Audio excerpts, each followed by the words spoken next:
ರಣರಂಗ ಪ್ರವೇಶಿಸಲು ಸಜ್ಜಾಗ್ತಾ ಇದ್ದಾರೆ Kim Jong Un. ಉತ್ತರ ಕೊರಿಯಾದ ಸರ್ವಾಧಿಕಾರಿ ಕಿಮ್ ಜಾಂಗ್ ಉನ್ ಅಮೆರಿಕ ತಲುಪಬಲ್ಲ ಸಾಮರ್ಥ್ಯದ ಕ್ಷಿಪಣಿಗಳ ಪರೀಕ್ಷೆ ಕೂಡ ಆಗ್ತಾ ಇದೆ.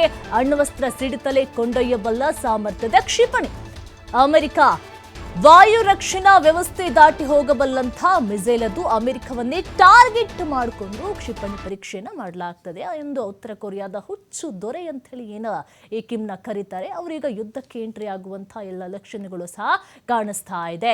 ರಣರಂಗವನ್ನ ಪ್ರವೇಶ ಮಾಡಲು ಸಜ್ಜಾಗ್ತಾ ಇದ್ದಾರೆ ಕಿಮ್ ಜಾಂಗ್ ಉನ್. ಈ ಹುಚ್ಚು ದೊರೆಯನ್ನ ಹೊಡೆದು ಉರುಳಿಸ್ತಾರಾ ಅಥವಾ ಈ ದೊರೆಯ ಅವರನ್ನ ಹೊಡೆದು ಉರುಳಿಸ್ತಾರ ಅನ್ನೋದು ಕೂಡ ದೊಡ್ಡ ಪ್ರಶ್ನೆಯಾಗಿ ಉಳಿತಿರುವಂಥದ್ದು. ದೊಡ್ಡ ಕುತೂಹಲ ಅಂತ ಹೇಳಿದ್ರೆ ಇವರು ಹೆಂಗೆ ಯುದ್ಧಕ್ಕೆ ಎಂಟ್ರಿ ಕೊಡ್ತಾ ಇದ್ದಾರೆ, ಏನೆಲ್ಲ ಸಾಮರ್ಥ್ಯಗಳು ಇವರ ಬಳಿ ಇದೆ, ಖಂಡಿತವಾಗ್ಲೂ ಕೂಡ ಎಲ್ಲವನ್ನ ಹೊಡೆದು ಉರುಳಿಸುವಂತ ಶಕ್ತಿ ಇವರಲ್ಲೂ ಕೂಡ ಇದೆಯಾ, ಏನೆಲ್ಲ ಪ್ರಿಪರೇಷನ್ ಅನ್ನ ಮಾಡ್ಕೊಳ್ಳಲಾಗ್ತಾ ಇದೆ. ಒಟ್ಟಾರೆಯಾಗಿ ಅಮೆರಿಕವನ್ನ ಟಾರ್ಗೆಟ್ ಮಾಡಿಕೊಂಡು ಕ್ಷಿಪಣಿ ಪರೀಕ್ಷೆಯನ್ನ ಮಾಡಲಾಗ್ತಾ ಇದೆ. ಹಾಗಾದ್ರೆ ಏನಾಗಬಹುದು? ಅಮೆರಿಕವನ್ನ ಎದುರಾಕೊಂಡವರು ಯಾರು ಕೂಡ ಉಳಿಯೋದಿಲ್ಲ, ಎಲ್ಲವೂ ಕೂಡ ನನ್ನ ಅಡಿಯಲ್ಲೇ ಬರುತ್ತೆ ಅಂತ ಹೇಳಿ ಒಂದು ಕಡೆ ಟ್ರಂಪ್ ರಾಜಾರೋಷವಾಗಿ ಬಿಗ್ತಾ ಇದ್ದಾರೆ. ಒಂದು ಕಡೆ ಈಗ ನೋಡಿದ್ರೆ ಕಿಮ್ ಅವರು ಇಲ್ಲ ನಾನು ಕೂಡ ಯುದ್ಧ ಮಾಡ್ತೇನೆ ಅಂತ ಹೇಳಿ ರಣರಂಗಕ್ಕೆ ಇಳಿಯಲು ಸಿದ್ಧರಾಗ್ತಾ ಇದ್ದಾರೆ. ಹಾಗಾದ್ರೆ ಏನಾಗಬಹುದು ಎನ್ನುವಂಥ ಕುತೂಹಲ ಇನ್ನಷ್ಟು ಕೂಡ ಹೆಚ್ಚಾಗ್ತಾ ಇದೆ. ಒಂದು ಕಡೆ ಇರಾನ್, ಒಂದು ಕಡೆ ಇಸ್ರೇಲ್, ಇನ್ನೊಂದು ಕಡೆ ಅಮೆರಿಕ, ಒಂದು ಕಡೆ ಈಗ ಉತ್ತರ ಕೊರಿಯಾ.